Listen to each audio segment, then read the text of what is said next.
আসসালামু আলাইকুম, কেমন আছেন সবাই? নিশ্চয়ই ভালো আছেন। আমি ভালো আছি আলহামদুলিল্লাহ। এই যে ফলটা দেখতে পাচ্ছেন বা সবজি বা যাই বলুন না কেন, এর নাম হচ্ছে রোজেলা। অনেকাঞ্চলে এটাকে চুগাই, অনেক অঞ্চলে চুকুর এইরকম নামে ডাকা হয়।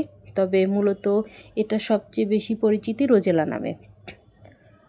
তো এই রোজেলা একটা টক স্বাদযুক্ত ফল বা সবজি বা যাই বলুন না কেন, এটা কিন্তু খুব উপকারী মানবদেহের জন্য।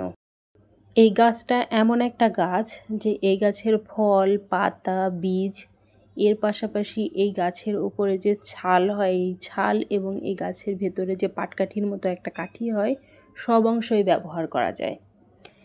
এই গাছের ফল থেকে জ্যাম, জেলি, আচার, মোরব্বা, চা এগুলো তৈরি করে খাওয়া যায়। এছাড়াও এই গাছের যে পাতা আছে সেই পাতা দিয়ে বিভিন্ন রান্নায় ব্যবহার করা যায়, ভর্তা খাওয়া যায়, টক পাতা রান্না করে খাওয়া যায়, বিভিন্ন মাছের সাথে যোগ করে রান্না করে খাওয়া যায়। এই গাছের যে ওপরের ছালটা হয় সেটা দিয়ে পাটের মতো দড়ি তৈরি করা যায় এবং এই গাছ থেকে যে একটা কাঠ অংশ বা পাটকাঠির মতো একটা অংশ পাওয়া যায় সেটাকে জ্বালানি হিসেবে ব্যবহার করা যায়। এই গাছটা সাধারণত পাহাড়ে এবং সমতলে এখানে সেখানে জন্মাতে দেখা যেত। তবে বর্তমানে এই গাছের ফলের একটা ব্যাপক জনপ্রিয়তা লাভ করেছে। সেটা হচ্ছে এই গাছের যে ফল আছে এই ফল থেকে রোজেলা চা তৈরি করে। রোজেলা চা কিন্তু স্বাস্থ্যের জন্য খুবই ভালো। চা তৈরি করার নিয়ম হচ্ছে আপনি পানি গরম করবেন, গরম পানিতে কয়েকটা এই ফলের যে পাপড়িগুলো দেখতে পাচ্ছেন কয়েকটা দিয়ে দিবেন, দিয়ে একটা বলক উঠিয়ে নামিয়ে রাখলেই খুব সুন্দর চা হয়ে যাবে। কিংবা আপনি গরম পানির ভেতরে কয়েকটা পাপড়ি দিয়ে সেটাকে কিছুক্ষণ ঢেকে রাখলেও ফ্লেভারটা বের হয়ে একটা চা পাওয়া যাবে। এই চাটা খেতে কেমন? এই চাটা খেতে খুবই ভালো, ফ্লেভারটা খুবই মজার। আপনি যদি খান তাহলে আপনি বুঝতে পারবেন। এই গাছের যে চাটা পাওয়া যায় এই চাটা একটু টক, কিছুটা মিষ্টি স্বাদের। এর সাথে যদি কেউ একটু মিষ্টি যোগ করে খায় বা মধু যোগ করে খায় তাহলে সেটা খেতে আরও বেশি ভালো। কিন্তু আমি বলবো যে চিনি যোগ করে খাবেন না, চাইলে আপনি মধু যোগে খেতে পারেন।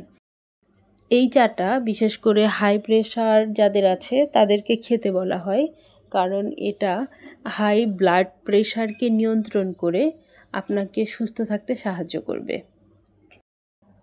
এবং যাদের ডায়াবেটিস আছে তাদের জন্যও কিন্তু এই চাটা খুবই ভালো একটি পানীয় হতে পারে, কারণ ডায়াবেটিসের যে সমস্যাগুলো সেই সমস্যাগুলোকে দূর করতে এই রোজেলা চা জাদুর মতো উপকার করে থাকে। সাধারণত চা ছাড়া আমাদের চলেই না। তো আপনি যে চা খাচ্ছেন সেই চার পাশাপাশি যদি নিয়মিত রোজেলা চা খান একবেলা, তাহলে দেখবেন আপনার চা খাওয়ার অভ্যাসটাও ঠিক থাকলো এবং আপনার স্বাস্থ্যের জন্য উপকারও হলো।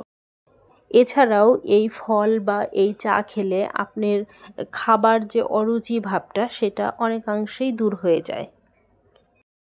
এটার জ্যাম বা মোরব্বা তৈরি করাও খুবই সহজ বা আচার তৈরি করাও খুবই সহজ, কারণ এটা খুব দ্রুত গলে যায়। এর আরও অনেক গুণাগুণ আছে, যেমন কারো যদি কোষ্ঠকাঠিন্য সমস্যা থাকে এবং কারো যদি টয়লেট না হয়, পেট যদি ফুলে যায়, সেই ক্ষেত্রে তাকে যদি আপনি রোজেলা পাতার ভর্তা খাওয়ান তাহলে দেখবেন খুব অল্প সময়ের মধ্যেই তার সেই টয়লেট না হওয়া সমস্যাটাও ভালো হয়ে যাবে, সে অনেকাংশেই ভালো ফিল করবে।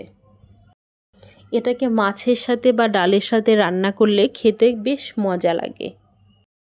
এর জ্যাম খেতে খুবই মজা লাগে, তার সাথে এই ফলের রঙটাও যেহেতু খুবই সুন্দর তাই রঙটাও খুবই সুন্দর হয়, বাচ্চারাও অনায়াসে সেটাকে পছন্দ করবে এবং খাবে।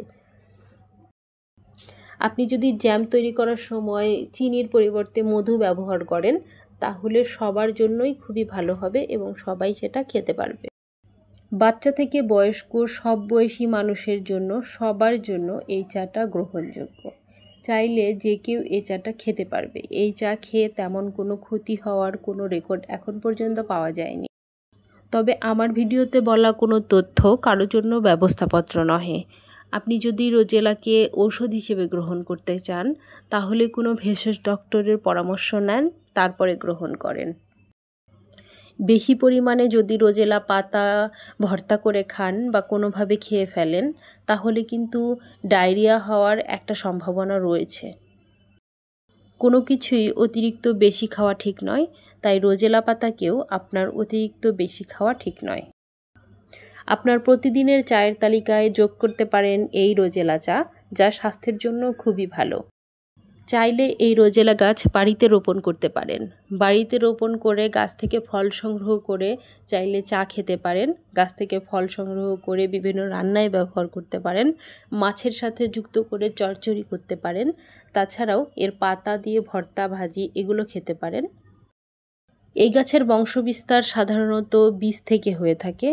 এর বীজ মাটিতে ফেলে রাখলে সেখান থেকে নতুন চারা তৈরি হয় এবং সেখান থেকে আস্তে আস্তে ফল পাওয়া যায়। এটি একটি বর্ষজীবী উদ্ভিদ, তাই প্রতি বছর নতুন করে রোজেলার চারা উৎপাদন করতে হয়। এই গাছটা অতিরিক্ত বড় হয় না, তাই চাইলে টবে লাগানো সম্ভব। আপনার যদি বাড়িতে মাটি না থাকে চাইলে ছাদে টবেও একটা গাছ রোপণ করতে পারেন। যদিও এই গাছটাকে পাহাড়ি গাছ বলা হয়ে থাকে, তারপরেও সমতলের মাটিতেও এটা খুব ভালো জন্মে। বাংলাদেশের সর্বত্রই এই গাছ জন্মাতে দেখা যায়। যারা দীর্ঘদিন ধরে হাইপারটেনশন এবং ডায়াবেটিসের মতো সমস্যায় ভুগছেন তাদের জন্য এই চা খুবই ভালো, স্বাস্থ্যকর। রোজেলার রং যেহেতু লাল, তাই এতে প্রচুর পরিমাণে ভিটামিন এ, ভিটামিন সি রয়েছে। এছাড়াও এতে রয়েছে অ্যান্টিঅক্সিডেন্ট। এই গাছের তেমন বেশি পরিচর্যা করতে হয় না, একবার লাগিয়ে দিলেই গাছটা অনেক দিন পর্যন্ত বেঁচে থাকে এবং ফল দেয়। তেমন বেশি রোগবালাইও হয় না, কারণ এই ধরনের গাছে পোকামাকড়ের আক্রমণ তুলনামূলকভাবে অনেকটা কম হয়। এই গাছ তৈরি করার জন্য তেমন বেশি সার প্রয়োগেরও দরকার নেই। গোবর সার যদি আপনি দিতে পারেন গাছে, তাহলে সেটাই হবে আপনার গাছের জন্য সবচেয়ে ভালো উপাদান। আমরা ভালো মানের রোজেলাটি উৎপাদন ও বিক্রি করি। আপনি যদি রোজেলাটি নিতে চান চাইলেই আমাদের কাছ থেকে নিতে পারবেন। আমাদের কাছ থেকে রোজেলাটি নেওয়ার জন্য আপনি হোয়াটসঅ্যাপে যোগাযোগ করতে পারেন। তাছাড়াও আমাদের ফেসবুক আইডি আছে, সেখানে এসেও আপনি অর্ডার করতে পারেন। হোয়াটসঅ্যাপে যোগাযোগ করাই সবচেয়ে সহজ মাধ্যম। আমি আমার নিজস্ব হোয়াটসঅ্যাপ নাম্বারটা আপনাদের জন্য দিয়ে রেখেছি ডেসক্রিপশন বক্সে। এখান থেকে হোয়াটসঅ্যাপ নম্বরটা নিয়ে আপনারা চাইলে সরাসরি আমার সাথে যোগাযোগ করতে পারেন। সারা বাংলাদেশের যে কোনো প্রান্ত থেকে অর্ডার করতে পারেন। ক্যাশ অন ডেলিভারিতে পৌঁছে যাবে আপনার কাছে। শুধুমাত্র নামমাত্র ডেলিভারি চার্জটা অর্ডারের সময় সাথে সাথে বিকাশে নেওয়া হয়, বাকিটা আপনি ক্যাশ অন ডেলিভারিতে নিতে পারবেন। ধন্যবাদ ভিডিওটি দেখার জন্য। আপনি যদি আমার এই চ্যানেলে নতুন হয়ে থাকেন চাইলে আমার চ্যানেলটিকে সাবস্ক্রাইব করতে পারেন। এর সাথে পাশে থাকা বেল বাটনটিও বাজিয়ে রাখতে পারেন। আমার সব ভিডিওর নোটিফিকেশান পেয়ে যাবেন, তাহলে আপনি সবসময়। আর যদি আপনি ইতোমধ্যে আমার চ্যানেলটিকে সাবস্ক্রাইব করে থাকেন তার জন্য অসংখ্য ধন্যবাদ। আপনি কখনো রোজেলাটি খেয়েছেন কিনা কমেন্টে জানাতে পারেন। এর পাশাপাশি এই ভিডিওটি শেয়ার করতে পারেন আপনার সেই বন্ধুর কাছে যার এই ভিডিওটি দরকার হবে।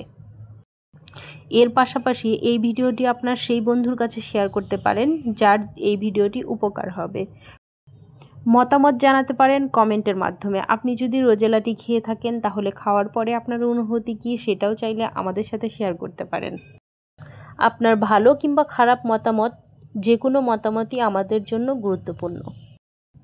আমাদের কাছে আপনি পেয়ে যাবেন সবচেয়ে ভালো মানের রোজেলাটি। এছাড়াও আমরা রিঠা, শিকাকাই, আমলকির মতো উপাদানগুলো বিক্রি করে থাকি, চাইলে সেগুলোও নিতে পারবেন। অনেক অনেক রিভিউ আছে আমাদের কাছে। রোজেলা টি যেহেতু একটি গাছের ফল এবং এটাকে ড্রাই করে এটাকে চা করা হয়, তাই এটা অনেক দিন ঘরে থাকে। আপনি চাইলে বেশি করে নিয়ে অনেক দিন ধরে সেটাকে সংরক্ষণ করে বারবার খেতে পারেন। যারা শরীরের অতিরিক্ত ওজন নিয়ে ঝামেলায় আছেন তারা চাইলে কিন্তু চায়ের তালিকায় রোজেলাটিকে যুক্ত করতে পারেন। আপনাদের সবার মঙ্গল কামনা করে আজকের মতো ভিডিও শেষ করছি। ভালো থাকবেন সবাই।